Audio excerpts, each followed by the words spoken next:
Olá, sejam bem-vindos!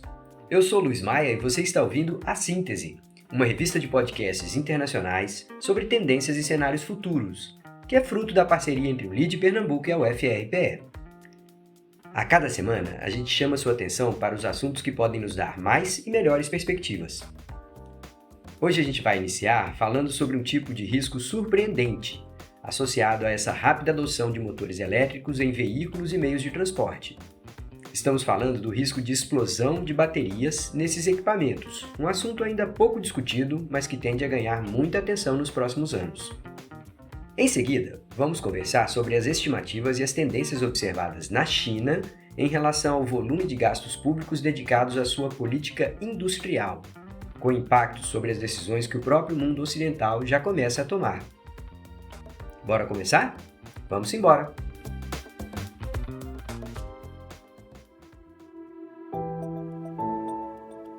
Existe um grande entusiasmo mundo afora sobre a eletrificação dos meios de transporte, em geral relacionado à busca por sustentabilidade, mas neste ano ainda mais estimulado pelo alto custo dos combustíveis tradicionais. O podcast Business Daily mostrou alguns dias atrás que enquanto os proprietários de automóveis elétricos ainda sofrem com as dificuldades de recarga na maior parte das cidades, uma tendência cada vez mais forte em países desenvolvidos é a aquisição de bicicletas e pequenas motonetas elétricas, as chamadas scooters. Os modelos têm ficado mais e mais sofisticados, atendendo diferentes perfis de consumidores. É claro que esse tipo de transporte só deve atender a população por 5 ou 6 meses ao ano nos países de clima temperado. Mas mesmo assim, a economia com combustível é de fato bastante significativa. Um problema surpreendente que começa a aparecer são as explosões das baterias nesses veículos, causadas muitas vezes por sobreaquecimento ou pelo próprio mau uso do condutor, mas muitas dessas explosões também decorrem de falhas dos próprios equipamentos, que muitas vezes são trazidos ao mercado por fabricantes negligentes com a segurança. Nosso ouvinte pode até estar pensando aí, como eu, que esse parece ser um problema passageiro, que em pouco tempo deveremos ter uma legislação mais robusta para a própria segurança desses veículos. Mas não deixa de ser um belo sinal dos tempos, né? Semelhante àqueles que a gente ouvia falar do início do século XX, com a chegada dos automóveis às grandes cidades.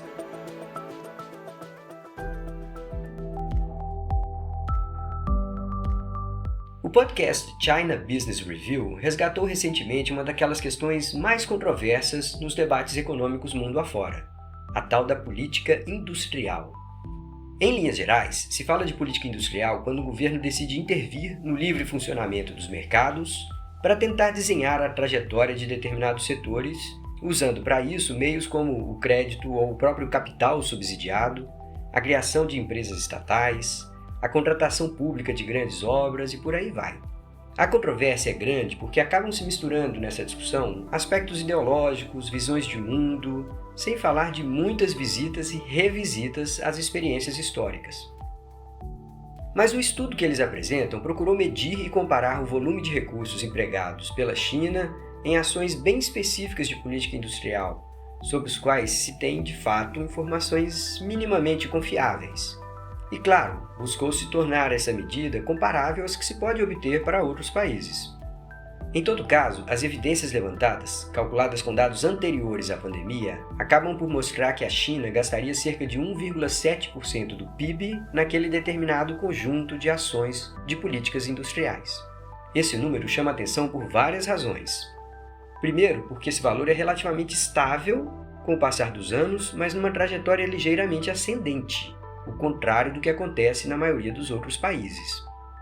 Segundo, porque ele é mais de 2 vezes maior do que os números do segundo colocado, que é a Coreia do Sul, onde se gasta 0,67% do PIB em ações similares. E terceiro, porque com tantas transições ocorrendo simultaneamente, a climática, a energética, a própria tecnológica com a transformação digital, com todas essas transições, podemos estar vivendo um daqueles momentos em que o volume de recursos direcionados pelo Estado para esse ou aquele setor pode realmente significar uma vantagem competitiva na disputa pela liderança tecnológica global. Enfim, Não deve ser uma simples coincidência o fato de o governo Biden ter aprovado, há poucos dias atrás, um pacote de centenas de bilhões de dólares para fortalecer a produção de semicondutores em território americano. Então, tá na cara que esse debate vai esquentar, mais uma vez.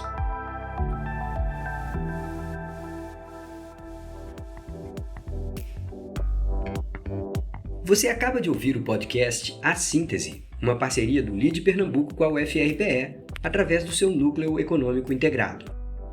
Nós te convidamos a conhecer os podcasts de que falamos aqui, eles estão todos lá na nossa playlist no Spotify. A Síntese é uma iniciativa voltada a promover o diálogo e a reflexão com base em traduções livres de discussões realizadas em língua estrangeira.